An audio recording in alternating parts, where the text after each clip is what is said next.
Chapter 14, Inside Nick. On the outside, Nick was still Nick, but inside it was different. Oh sure, he still had a lot of great ideas, but now they scared him a little.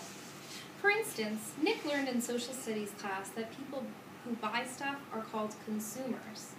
If consumers stop buying, stores and shops and restaurants go out of business. Then, boom, a new idea hit him. All the kids loved lunchtime. But the awful part about lunch was the eating part. School food.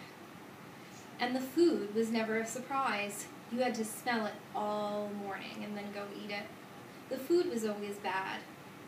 Well, thought Nick, the school cafeteria is sort of a restaurant, isn't it? And the students are the consumers, right? And we don't really have to buy our lunches here, do we? Nick could see it all. He would get all the kids to bring their lunches from home every day until the ladies who made the lunches cooked better food. He was sure those women didn't cook food like that for their own families. The kids were the consumers with $1.35 in their pockets, and until the food was better, that's where their money would stay. Great idea. Nick was sure it would work, and he got all excited about it. But then Nick remembered what had happened with Frindle. It stopped him cold.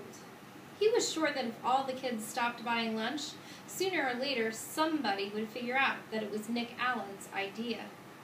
He would get in trouble. People would write about it in the newspaper. The principal would call his parents. Anything could happen. So for the first time in his life, Nick kept a good idea to himself. He never even told John or Chris. And that changed Nick. His mom was the first to notice. "Are things okay at school, honey?" she asked one day in early March. He had seemed kind of down, a little sad, and that worried her. "Sure," said Nick. "Everything's fine." "Everything's okay with your friends? They haven't been hanging around here very much."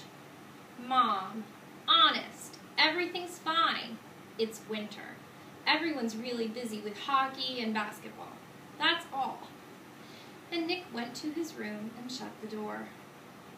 Mrs. Granger noticed the change too. The clever little rascal who had looked at her in the eye and said, "But I really didn't have a Frindle with me." That boy wasn't in her class anymore. Now a quieter, more careful Nicholas Allen came into class every day. He did all his work perfectly, didn't speak unless she called on him, and didn't laugh and joke with his friends like he used to. School would be over in a few months, and it seemed like there was nothing she could do to help him. Toward the end of the year, Nick remembered the letter that Mrs. Granger had asked him to sign on the back when the Frindle business was just getting started. The chess game was over, so he was expecting to get that letter from Mrs. Granger any day. But all spring, it didn't come, so he thought she must have forgotten about it. Nick was afraid to bring it all up again, but he was dying of curiosity. So on the last day of school, Nick knocked on Mrs. Granger's classroom door. She was straightening up the textbooks on the bookcases below the window.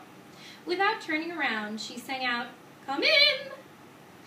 Nick said, "Hi, Mrs. Granger." Mrs. Granger stood up and turned to face him. "Oh, it's you, Nicholas.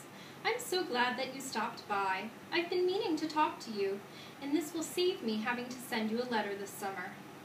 Nick gulped and said, "That's what I came for, the letter." Mrs. Granger looked puzzled for half a second, and then she said, "Oh, that letter." Then she paused. "You will recall, Nicholas, that I said I would send you that letter when this was all over, and it's not over." "It's not?" Nick tilted his head to one side and asked, "When will it be over?" Mrs. Granger smiled and said, "Oh, believe me, Nicholas, you'll know when it's over. I wanted to talk to you about something else." She walked across the room and stood about 2 feet from him. Nick had grown during the year, and his eyes were almost on the same level. Nick noticed that the eyes were softer, but just as powerful. "I've noticed that you've been very quiet the last few months. You know, Nicholas, you didn't do anything wrong this year. I know a lot of things happened, and a lot of things were said, and you must have had some difficult days here and there, but your idea was a good idea, and I have been very proud of the way you behaved most of the time. Nick was embarrassed, but Mrs. Granger kept on talking. And Nicholas, you have great things to do in this life. I am absolutely sure that you do, and you mustn't let a few hard days trick you into clamming up. Then Mrs. Granger reached out and shook Nick's hand and looked him in the face. Her eyes were turned up brighter than Nick had ever seen them before. She said, "Nicholas Allen, I've enjoyed having you as a student. Now you go out there and have a wonderful summer, and I expect to hear remarkable things about you, young man." Mrs. Granger watched Nick start to leave, but before he got to the door, he turned and said, "Thanks, Mrs. Granger. You have a great summer, too." Then he grinned and said, "And don't forget to buy some new frindles for next year." Thanks to his little talk with Mrs. Granger, along with a healthy dose of summer vacation, Nick made a full recovery.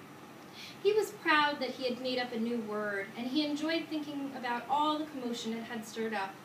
That one little word had made it a fifth grade a year to remember. Before he started 6th grade, Nick was Nick again, and all through junior high and high school and college, he proved it. For example, 2 years later, all the school cafeterias in town were serving delicious food at least 4 days a week, all because of Nick, the consumer. And the state superintendent of schools had made a special trip to Westfield to learn why this little town had the most successful school lunch program in the state. And in high school, well, the stories about Nick's other adventures could go on and on and on. But that would delay the end of this story, the one that started when Nick was in 5th grade. Because the end of this story came later, 10 years later. And what was happening to Nick's word during those 10 years? Nothing fancy, nothing exciting. Words don't work that way. Words either get used or they don't. And frindle was being used more and more. It was becoming a real word.